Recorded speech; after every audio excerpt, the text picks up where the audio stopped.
Top of the morning, folks. Chris Rockwell here, civilbullets.com. It is Sunday. It's still dark out. It's about 5 a.m. It's July 28th, and I'm drinking my Death Wish coffee. Julie just sent me this in the mail yesterday.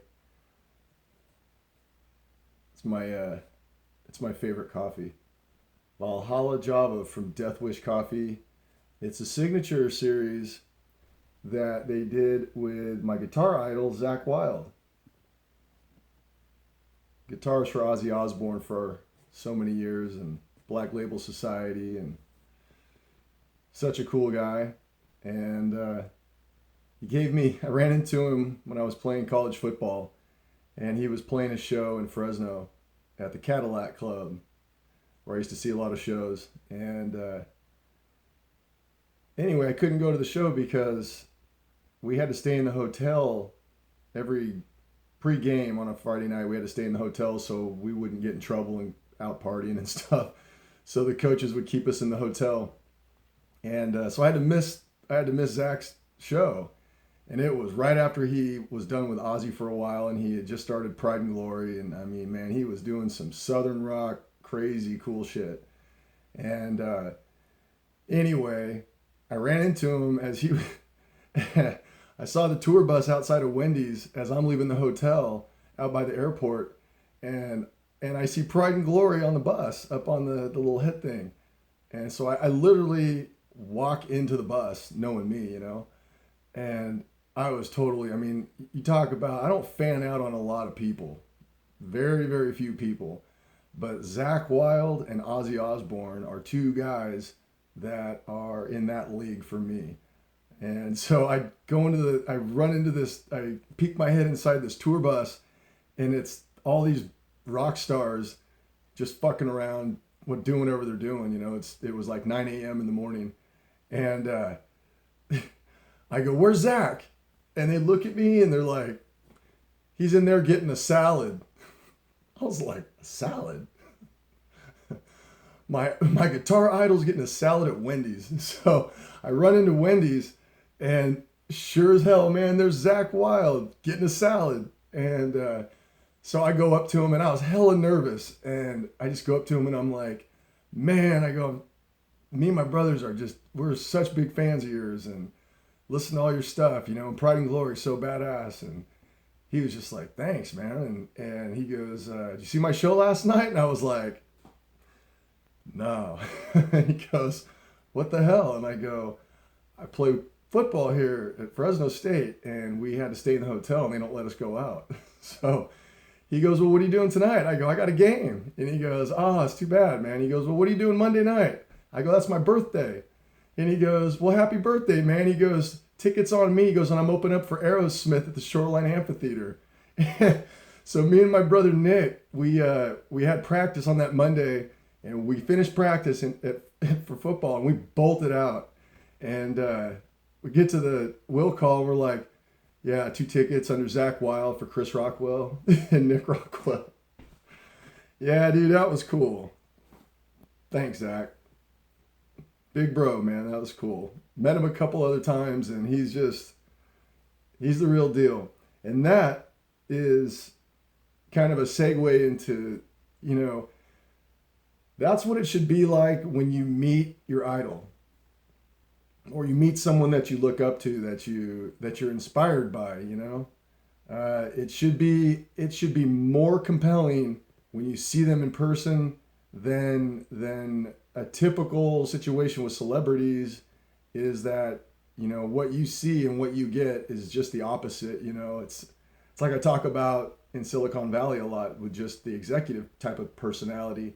It's similar, very similar to the LA celebrity personality of super careful of not to offend anybody, very little, usually lacking of any true personality or understanding of self. So it's just really good at being a chameleon, at adapting to reflect whatever the whatever the powers that be to keep you famous want and expect. And it's a bad place to be. But Zakk and Ozzy, Zakk Wylde, for the way that he has handled his career and the way that he treats his fans and the way that he and Ozzy have maintained an attitude of being a fan first. It's something I've learned from those guys.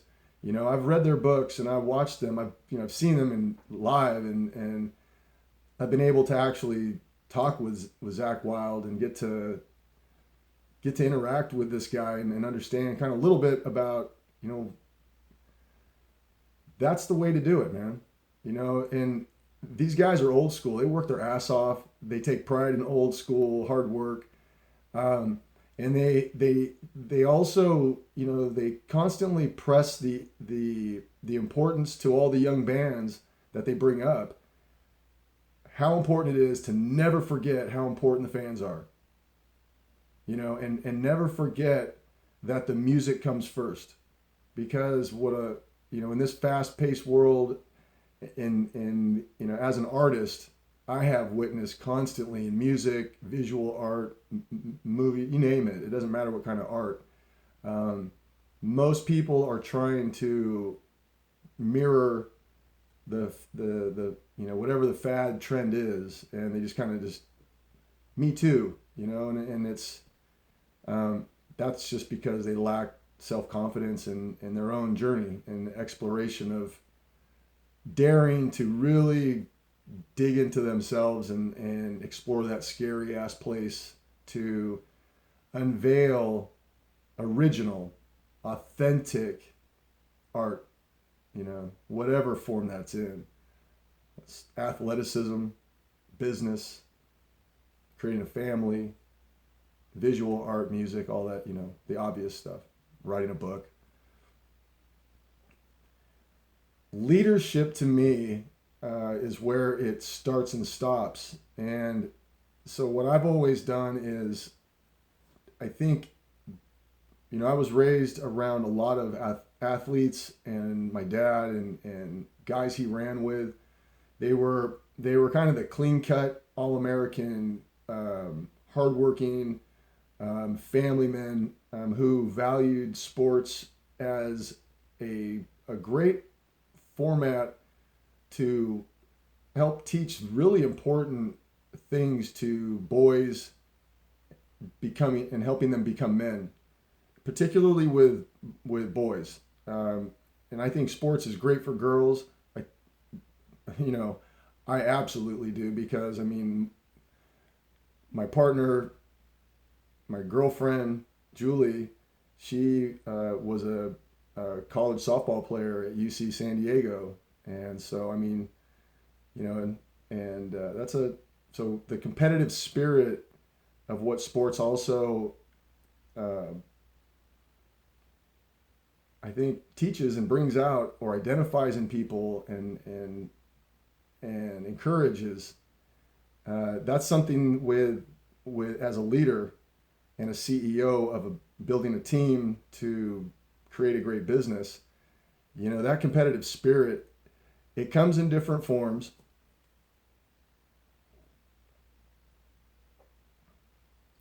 But I've always said, there's a few kind of formats where that's forged. Military, sports, competitive sports, which not a lot of competitive sports these days in high school and in the little league kind of levels. There's too many parents with too many egos and too many parents pampering their soft kids with false delusions of grandeur when their kids are absolutely bad attitude kids with poor athletic skills because they've never been pushed and held to a true reality of their kind of their competitive skills compared to the kids around them, in the world around them, socially, athletically, academically. It's hard to understand what's real and what's not. Parents, starts with the parents. It's not the schools. responsibility parents. Yeah. So schools couldn't do it anyway. Not now, especially. It goes back down, like I say with sports. If in any town USA right now, you want to talk about leadership, you know, that's why I spend so much time talking about leadership, studying leadership ever since I was young. It was something that I was kind of born with natural leadership. It's just kind of what my walk in life was. I didn't choose it. It's kind of the way I was hatched out. And I think my leadership, the natural leadership, kind of just manifested by the fact that I wasn't out trying to be the leader or the leader of something. I was always the kid that had a lot of ideas, and I was the oldest kid in the family, so I kind of had a natural kind of, um, just naturally by the order I was born first. Um, I was kind of a natural leader that way because I had two younger brothers and a baby sister. So, that's kind of the first stages of leadership development. You either do that in that way, or so that was stage one. But I think what I realized in elementary school, looking back, when I was like on the playground, when I was usually one of the captains of the teams, and I was very conscious of who I picked, and I always felt sensitive to the people I didn't choose. And I don't know why I've always been that way, but very sensitive to. I didn't want to hurt their feelings. I didn't want them to feel bad about themselves. That was important to me. I don't know why. It's not like I was. It's not like it wasn't like I was getting extra points for that shit. It wasn't helping me for sure. It made me. I felt too much. I think about it, but looking back, nowadays, I think those innate things inside of me back then, and how I was able to attract talented kids to a basketball team, for example, or a kickball team, in elementary school. uh, it's the same thing. It's that I honestly, deep down, I just wanted us to win as a team. I was raised that way around working class people who worked as teams. They all made about the same amount of money. Working class people. So it wasn't about money that way. It was about working as a team. There was actually value there. You were valued as a team player back in the old days. Um, I'm, it's not that far back, but we've lost touch of that. And so that's why starting with leadership, establishing how important that is, team above self, I say it all the time, because it is that important. Because it does not, if the foundation, starting with the leadership, it doesn't start with that ideology and culture and the importance of that, then mediocrity will follow, or a short term, kind of blip on the screen that nets some nice cash, but has a very expensive cost to it in time, emotion, and money, usually too. Um, it's all about leadership. Whether we're talking politics or business or sports, most importantly, parenting. And parenting these days, comes in all different forms. I'm one of those kind of different forms of that whole, parenting world, and a lot of lessons and a lot of humble moments, which is cool because ultimately, to me, at the end of the day, what's the whole point? The point is to instill, in our case, two young teenager boys that are developing into young men, that are good people. And they are teenagers. And they are developing their own sense of them leading themselves. So leadership is with all of us. It's not being just a CEO of a technology company, in my case, it's, or being a captain of a football team back in college, like in my case, or in high school. Those were important milestones that I earned to confirm that I had leadership skills that I had earned by the respect of my teammates and head coach. That was it. It was humbling. It always is humbling to me, because to me, leadership, good leadership, great leadership requires unbelievable sacrifice and responsibility. And very few people really understand what that means. I'm recording this right now on a Sunday morning. I was up at 3 a.m. and started shooting this. What time, Bradley? Probably around 4 something, 5 o'clock. I don't know. But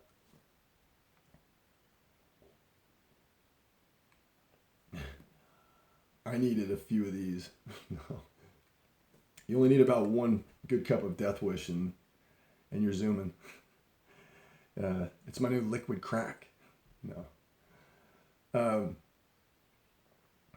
It's got a good flavor though. They roast it and they ship it super fast.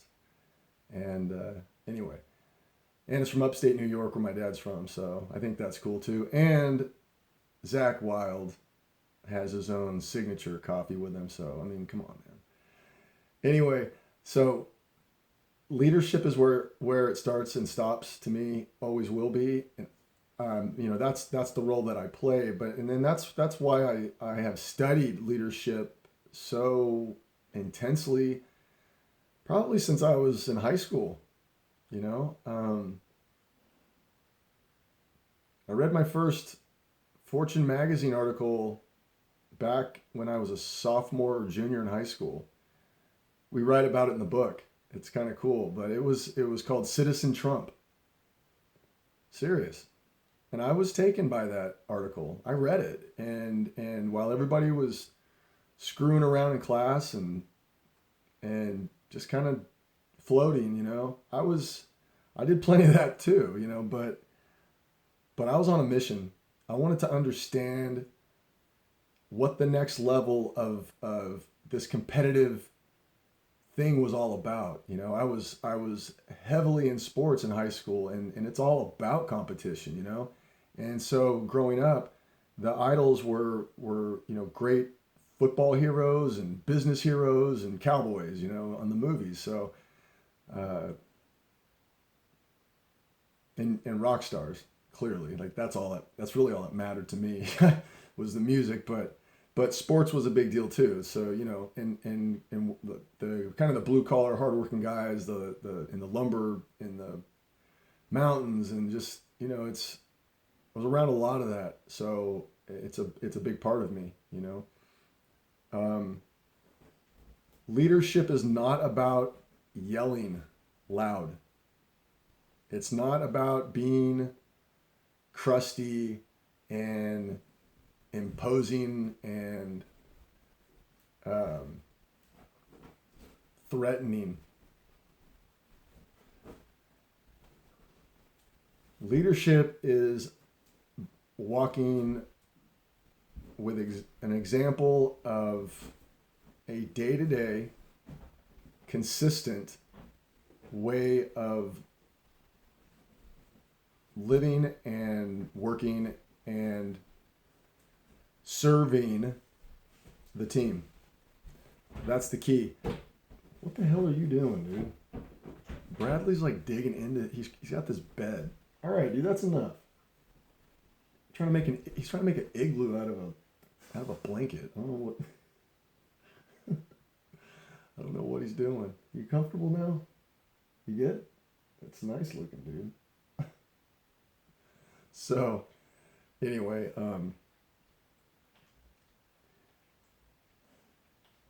I just know this, that there is nothing that I have read in my life, especially as I get older. You know, going back to the Citizen Trump article that I read back in high school, that kind of kickstarted my whole interest. I was interested in and then also started reading the Wall Street Journal and watching business news on TV with CNBC as I was graduating high school, going into college. And it was all starting to actually come in, like that CNBC had just started coming into cable and coming in, like business news TV was just starting to actually happen. So as the internet thing was starting to start. So it was all happening at the same time, and I was coming out of high school. And I was just fascinated by what sports structure meant in the business world. That's how I naturally saw that. I naturally saw a CEO as a great head coach that had built a great team and took that team up against the best in that category, in that league, and made the best team win. Made the best, led by the best leader, you know, and the best team. There is no difference. You know, the older I get, the more that I realize that, you know, sports is business, business is sports. I was in the I was in the business of sports business, you know, with sports media and digital sports media. So, you know, it's kind of ironic, but it's interesting if you think about it, you know, being involved as a college athlete and then, you know, playing in front of, you know, thousands of people under the lights, and, you know, you look over and there's all the cheerleaders and the ESPN guys and the cameras rolling, and it looks like there's snipers from all over when there's cameras everywhere. And there's hey, this is the host, and I'm the guy, and I'm talking to the cheerleaders half the time on the sideline while I'm waiting to interview the head coach. You know, all these cheesy, like, anchors and jokers that I've worked with. A lot of cool guys, you know, a lot of cool people. Back then it was guys, mostly. It was almost all guys. Our sports media companies were like, there was like token girls. They were cool, like, what's up, Moni? But, who was a badass engineer. But, you know, there's sports media, man, that was a trip. That was awesome. Watching as a player, you know, watching my head coach, as I talk about a lot, the legendary head coach, Jim Sweeney, Fresno State. This man was, I always say this, I write about it in the book. You know, he was like an Irish Ozzy Osbourne. I mean, this guy was, and he was the same dude. I mean, the guy was wild and crazy and full of heart and passion and so charismatic. I mean, that guy could tell a story and he could light up a room.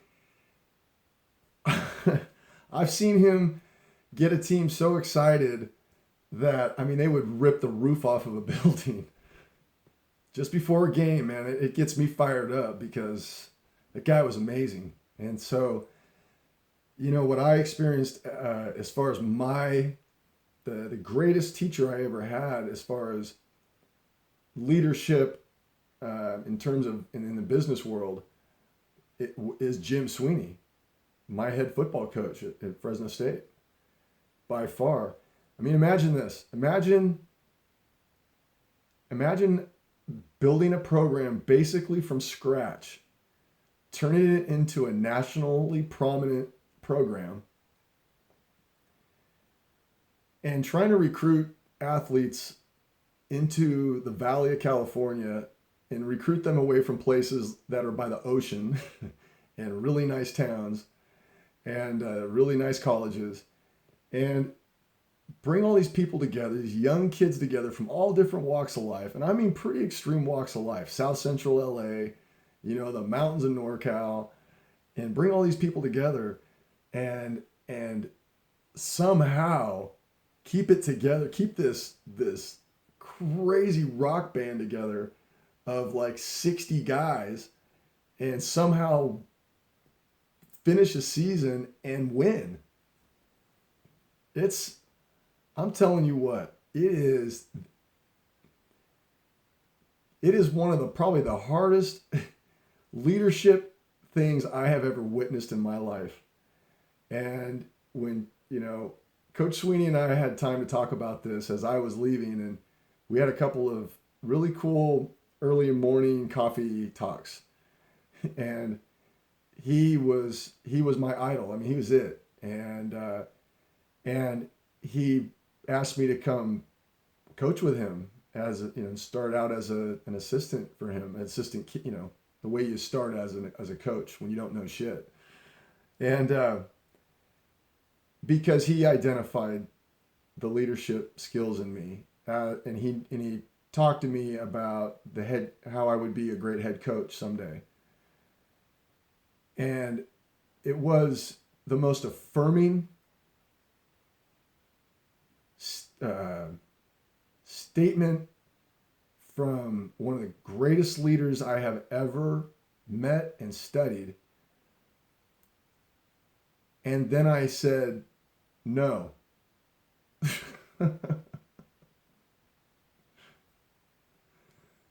He was like, what? And you didn't say no to Coach Sweeney very easily. And this guy was imposing. He wasn't big. He wasn't tall. I mean, he seemed taller than he probably was. But man, he was scary. He could scare you, man. He was so intense. That's what people say about me. And I'm like, dude, I'm just chill. They're like, okay. Anyway, so he goes, what the fuck do you mean no? And I go, Coach, no disrespect. I go, I love you. I go, you are the world to me, man. I go, I would love to coach with you. And learn from you to be a coach. I go, come on. But I go, I go, that's not me. I go, I would like it. I would love to coach kids. But I said, I'm an entrepreneur. I'm an artist. I go, I build stuff. And I said, I got to do that. I got to learn how to do that and eventually lead that. I was scared, man. You don't just say that shit to someone that 4.5 years under such a powerful leader.